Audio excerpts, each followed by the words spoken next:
நண்பா தளபதி தொண்டர்கள் எல்லாத்துக்குமே வணக்கம். நேத்து ரஞ்சித் பேசின பேச்சுக்கு கண்டிப்பா ஒரு செருப்படி, கண்டிப்பா ஒரு பதிலடி வரும் அப்படின்னு நினைச்சிட்டு இருந்தேன். ஆனா அது இவ்வளவு ஃபாஸ்டா வரும் அப்படின்னு யாருமே எக்ஸ்பெக்ட் பண்ணல. பொதுவாவே நம்ம தளபதி விஜய் பத்தி யார் தப்பா பேசுறாலும் கர்மா வச்சு செய்யும். அப்படித்தான் பல பேருக்கு நடந்திருக்கு. தளபதி கிட்ட மோதி மண்ண கவியிருக்காங்க. அதாவது 2 நாளைக்கு முன்னாடி ரஞ்சித் நம்ம தளபதி விஜயும் தமிழக வெற்றி கழகத்தையும் கடுமையா விமர்சனம் பண்ணியிருந்தாரு. அது மட்டும் கிடையாது, தாவேக்கால 8 தலித் அமைச்சர்கள் இருக்காங்க. ஆனா அவங்க என்ன பண்றாங்கன்னு தெரியல. முதல்ல அவங்க தலித்தானே தெரியல. அவங்களால எங்களுக்கு எந்த ஒரு பிரயோஜனமும் கிடையாது அப்படின்னு சொல்லிட்டு, ஆனா வன்னியரசுக்கு மட்டும் முட்டு கொடுத்தாரு. ஏன்னா திருமாவளவன் கட்சின்றதால வன்னியரசு அண்ணன் மட்டும் நல்லா பண்றாரு, மத்த தாவேக்கா எம்எல்ஏ யாருமே பண்ணல அப்படின்ற மாதிரி பேசியிருந்தாரு. அது மட்டும் கிடையாது, ராஜ்மோகன் அமைச்சர் ராஜ்மோகன் ரொம்ப கடுமையா பேசியிருந்தாரு. எழும்பூர்ல என்னன்னா, ராஜ்மோகன் முதல்ல தலித்தான்றதே எங்களுக்கு தெரியாது, நீங்க சொல்லிதான் எனக்கு தெரியும். அது மட்டும் கிடையாது, அவர் தலித் பிரச்சனைகளுக்கு என்ன குரல் கொடுத்திருக்காரு அப்படின்னு பேசி வச்சுட்டு போயிருந்தாரு. அதன் பிறகு இந்த ஆளை போட்டு சோசியல் மீடியால போலன்னு பொழந்துட்டு இருந்தாங்க. நீட் தேர்வு ஸ்டூடெண்ட்டுக்கு ஆதரவா போராடிட்டு இருக்கேன், மக்களுக்காக நான் போராடுறேன் அப்படின்னு உருட்டிட்டு இருக்க ஒரே ஆளு இவன் தான். ஏன் அப்பையில இருந்தே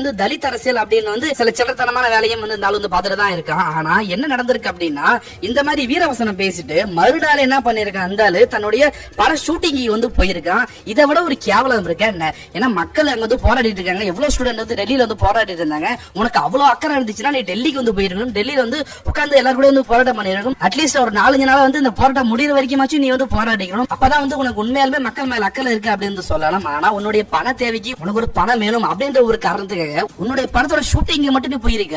இன்னைக்கு எல்லா ப்ரூஃபையும் எடுத்து போட்டு தளபதியோட விர்ச்சுவல் வைரஸ் இந்த ஆளை போட்டு போலன்னு பொழந்துட்டு இருக்காங்க. திமுக ஆட்சியில எத்தனை அமைச்சர்கள் தலித்து, எத்தனை எம்எல்ஏ தலித்து அப்படின்னு கேட்க வக்கில்லாத இவன் நம்ம தாவேக்கா ஆட்சியில 8 பேர் கொடுத்து அவங்க தலித்தான கேட்டுட்டு இருக்கான். எல்லா விஷயத்தையும் சேர்த்து போட்டுதான் இந்த ஆளை போட்டு பொலன்னு பொழந்துட்டு இருக்காங்க. கண்டிப்பா இவன் பேசின பேச்சுக்கும் இவன் வன்மை பேச்சுக்கும் ஃபியூச்சர்ல ஒரு பெரிய செருப்படி அப்படின்றது இருக்கு. தளபதியோட விர்ச்சுவல் வைரஸ் இவனை மன்னிக்க போறதே கிடையாது.